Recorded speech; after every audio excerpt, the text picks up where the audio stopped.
From Zakham to Shifa, when friendship parts. Assalamu alaikum, beautiful souls, and welcome back to From Zakham to Shifa, our sacred space where the heart is held gently, where loss becomes learning, and where transitions don't mean endings, but gentle beginnings in a new direction. Today's conversation touches a quiet ache many of us carry, the slow fading of friendships, not the shattering of bonds through betrayal or loss, but the quiet, almost imperceptible drifting away from people we once held close. Sometimes we look around and realize a friend who once knew our every thought is now someone we barely message once a month. We scroll past their photos, remember the laughter, and then feel a pang. Was it something I did or something they didn't do? Sometimes it is neither. When frequencies shift, friendship at its core is often about resonance, a shared season, a shared story, or even shared wounds. You meet people whose life rhythm matches yours. Maybe you were both new moms, or colleagues venting over coffee, or students discovering faith together. And then life shifted. One of you began a new journey, while the other stayed rooted in the same narrative. Neither path is wrong, just tuned to separate frequencies now. Those frequencies will sound and feel distinct. The shift isn't abandonment, it is growth. And growth, by its very nature, reshapes the soil beneath our feet.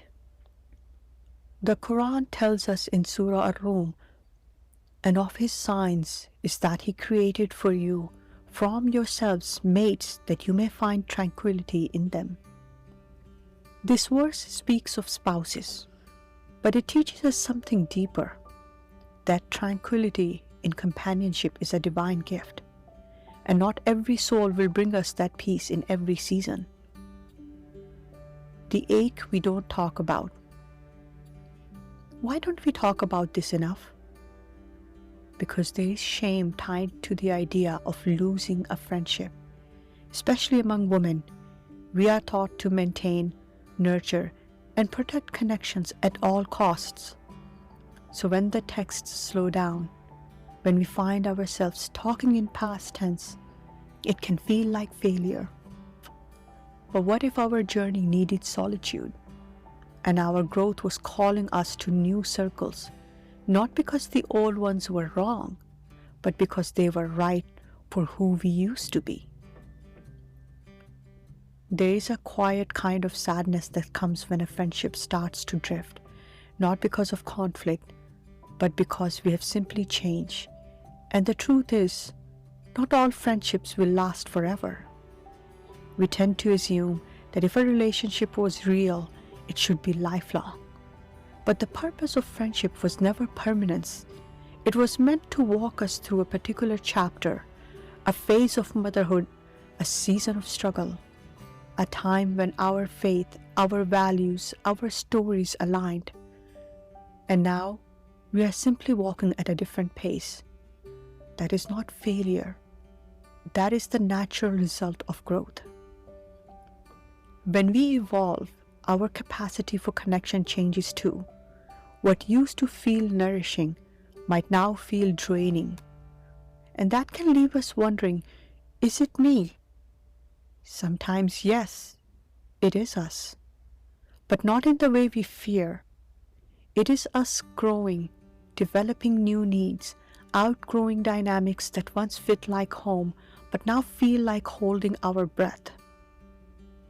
And that is okay. Even in Islam, we are taught that nothing in this life is meant to be fixed or forever. Everything is in motion, and relationships are no exception. The Prophet, peace be upon him, experienced this too. People came and went throughout his life. Some supported him for a season and moved on. Others stayed through every trial. Both had their roles. how to grieve what's gone and welcome what's next. Letting go of an old friendship, even gently, still leaves a mark. It is not just the person we miss, it is the version of ourselves that existed in that friendship. The inside jokes, the shorthand, the years of shared reference points, and grieving that is not dramatic, it is healthy. But healing doesn't mean rushing to replace what has been lost.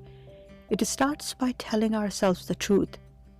This mattered and it ended, and that is allowed. So what now? Here is what I have learned and what current psychology supports too. Name the loss. Avoiding it does not help. Say it out loud or journal it. This friendship faded and it hurts. That alone helps the brain process the emotional gap. Stop assigning blame. Most drifting is not about someone doing something wrong. It is about mismatched seasons, energy, or capacity.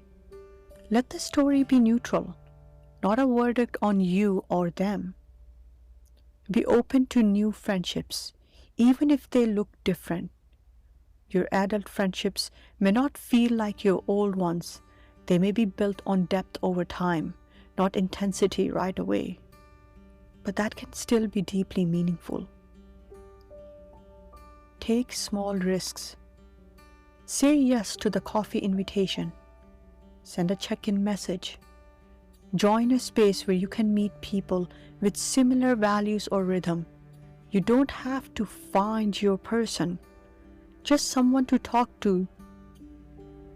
Most importantly, be the kind of friend to yourself that you are looking for in others. Show yourself the same grace, patience, and openness that you once offered your closest friends. And if you are wondering, will I ever feel that kind of connection again? The answer is yes. If you stay open, if you stay kind, and if you keep showing up. A self-reflective question.